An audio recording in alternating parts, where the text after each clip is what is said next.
My name is Luda Okojima. I'm 29 and work for a big international company. I grew up in the United States until I was 18. My dad is Japanese and my mom is white. He's the boss at the company where I work. I learned 5 languages when I was very young, thanks to tutoring. Now I'm in charge of the company's operations in Japan, all thanks to my dad's support and the education he gave me. I followed my mom's beliefs and agreed to an arranged marriage. My husband, Akinari, is 6 years older than me.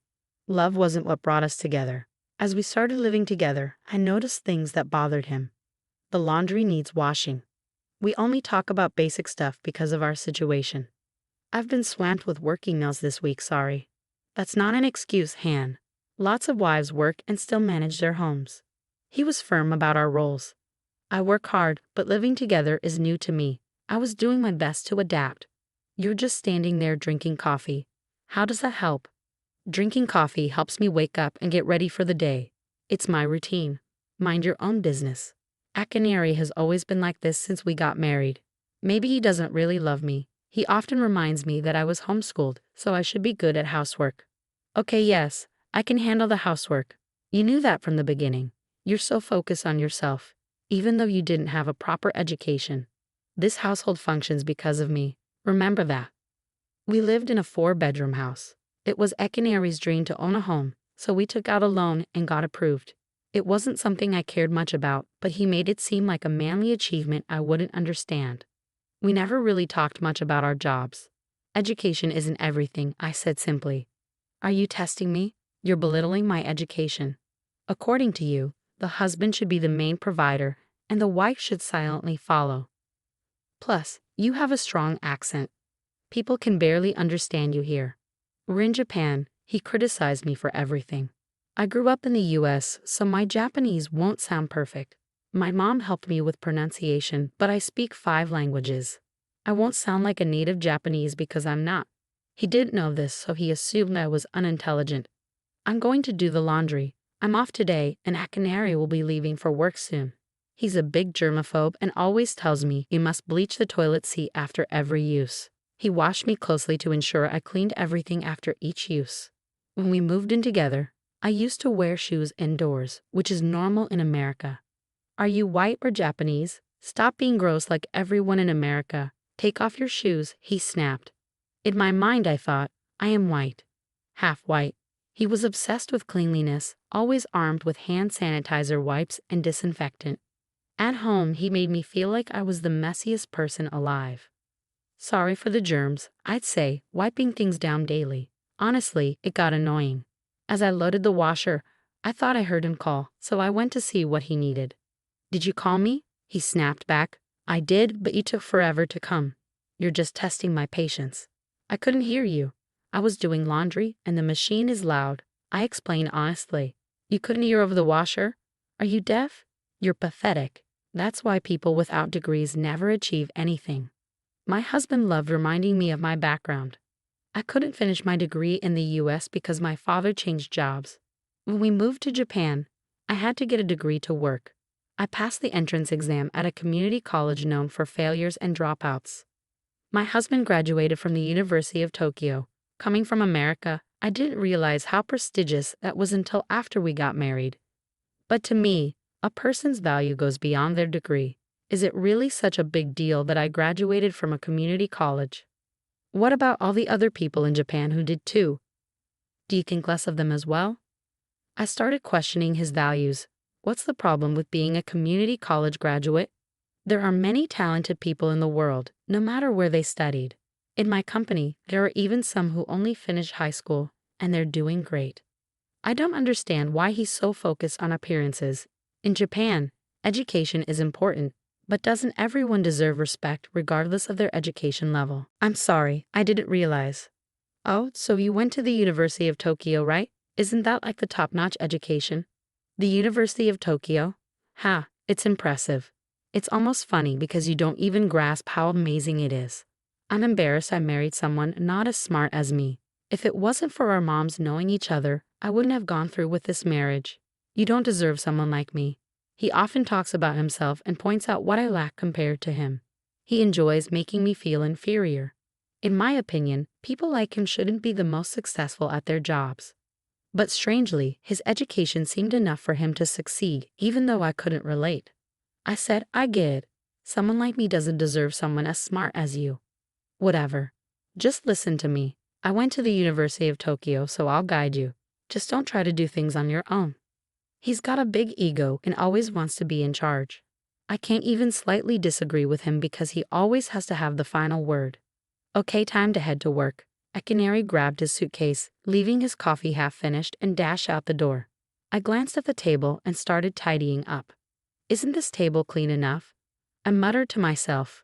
3 hours after he left for work, I got a call. Hello? What? With a subcontractor? Got it. I'll be there ASAP.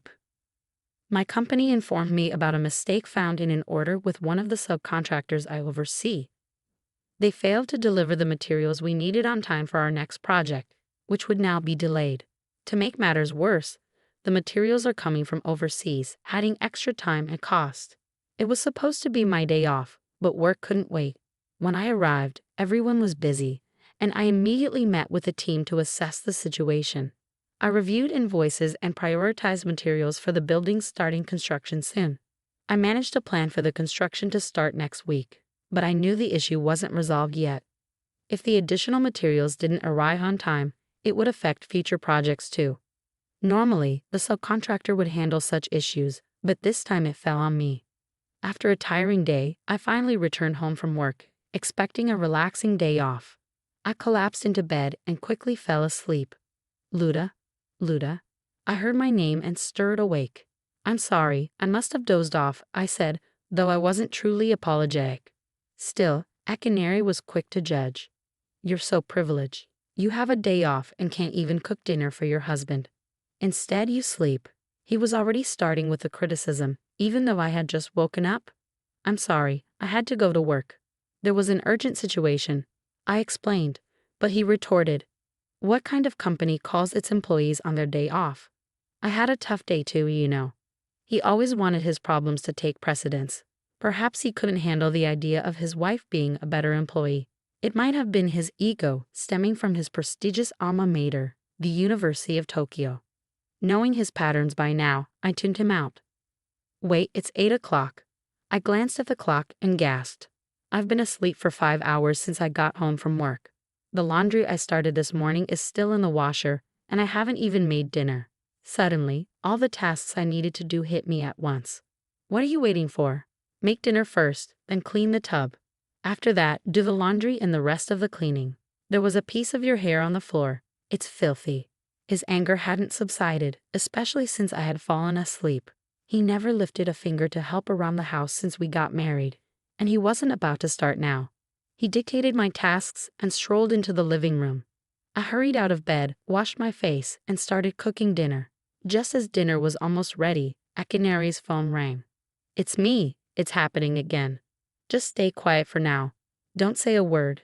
If they find out, we could be sued, and I'll bear the brunt of it. Be careful, he said, then abruptly ended the call. Who was that? Work? Did you mention something about being sued?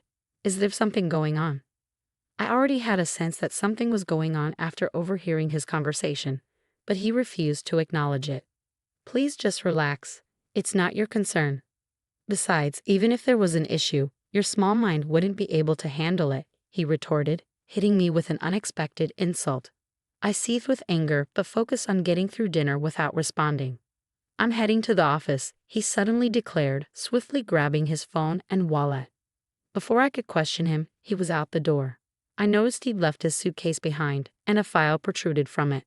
What's this? As I examined the file, labeled Okadera Mountain Resort Hotel Construction Plan Details, shock shot through me. I quickly snapped a photo with my phone as evidence before carefully returning everything to its place. By the time Akinari returned just before midnight, I was seething. I heard him announce his arrival and head toward the living room. Welcome back, I greeted him. I need dinner first, he demanded. I simply replied, I didn't make any. What? What did you say? You didn't cook? He raised his voice. Yes, I had something more important to attend to, I retorted. You're making excuses again. How much incompetence can one tolerate? That's why I can't stand you. with your community college background. I don't even care if we get a divorce at this point, he declared, his tone deadly serious. He was a staunch believer in patriarchal control, always insisting on having his way. I finally reached my breaking point and snapped back, "Fine, let's get a divorce." He was taken aback by my response. "Divorce? What?" he asked, bewildered. I pressed on. "You've been belittling me, making me feel unintelligent, but that's far from the truth." My words struck a nerve, leaving him puzzled. "What do you mean?" he questioned. "I haven't mentioned it because I don't care about school. But I actually attended Harvard University," I revealed. "Harvard? Do you even know what Harvard is?" His shock was evident. "Oh, did your mother tell you?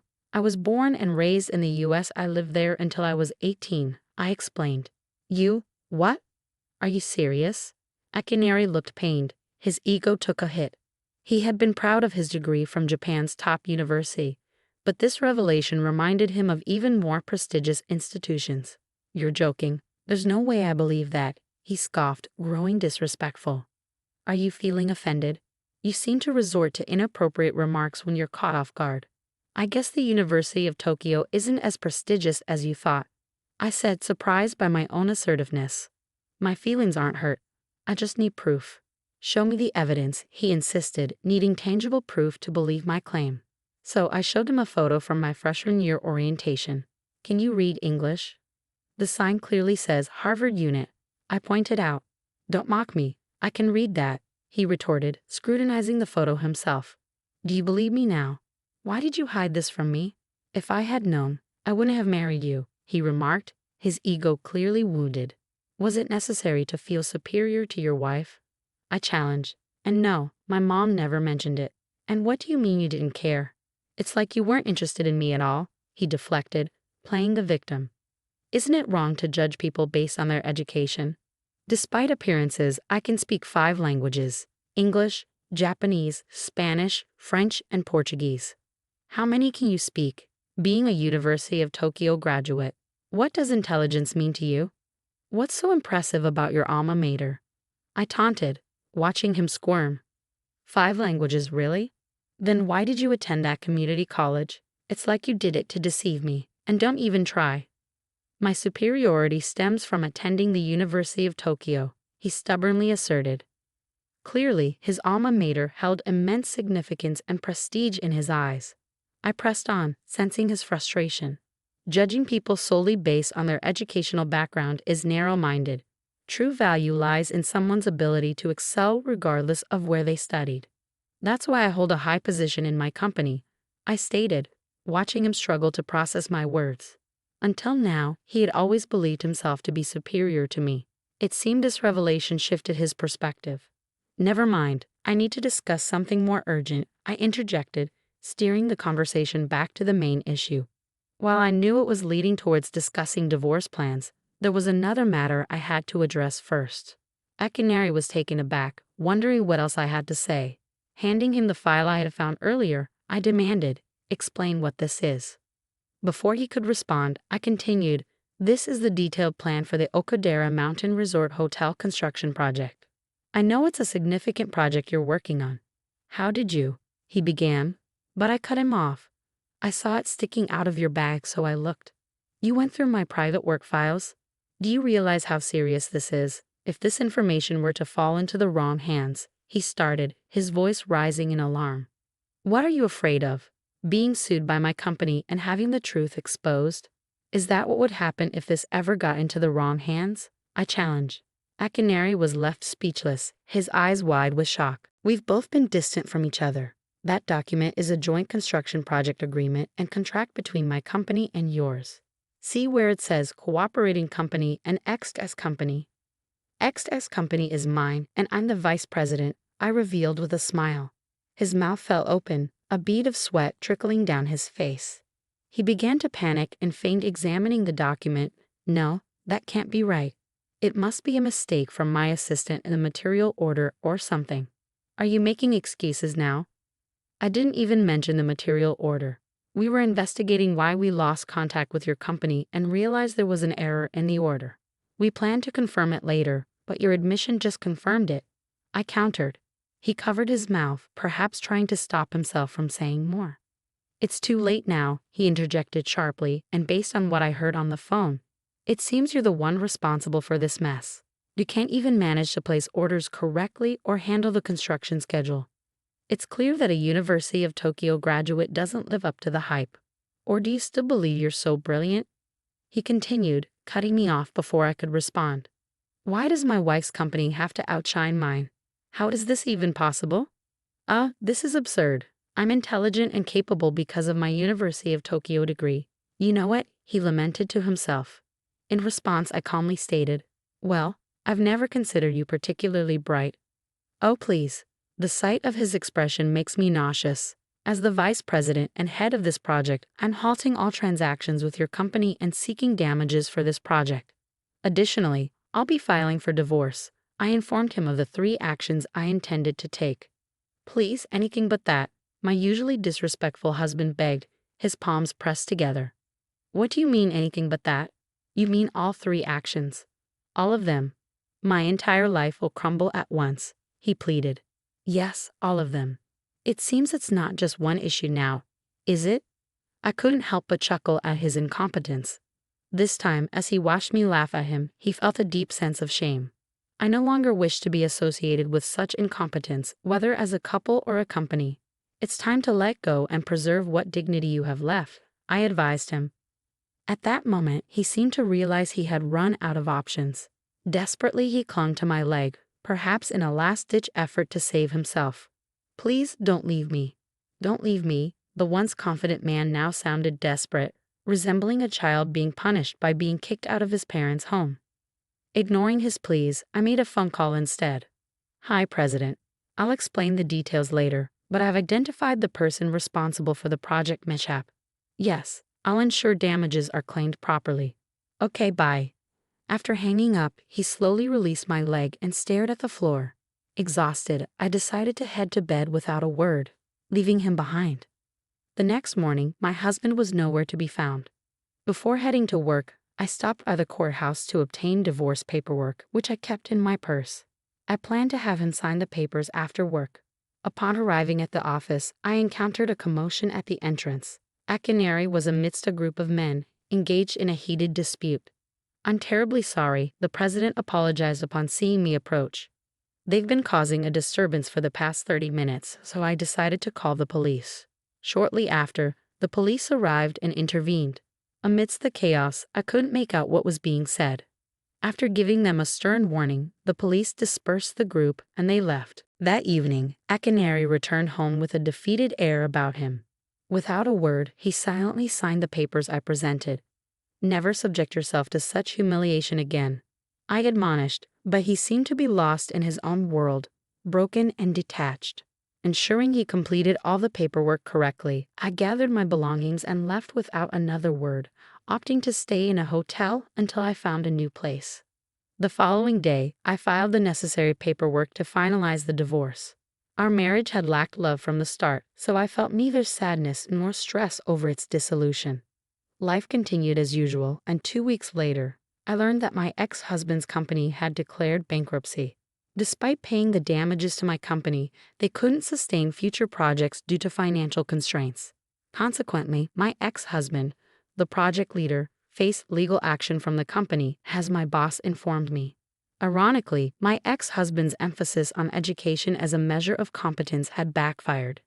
His downfall underscored the truth that academic credentials alone don't guarantee success. While Japan values higher education, once in a company, everyone is on equal footing. Success depends on resourcefulness and intentions, not just academic prowess.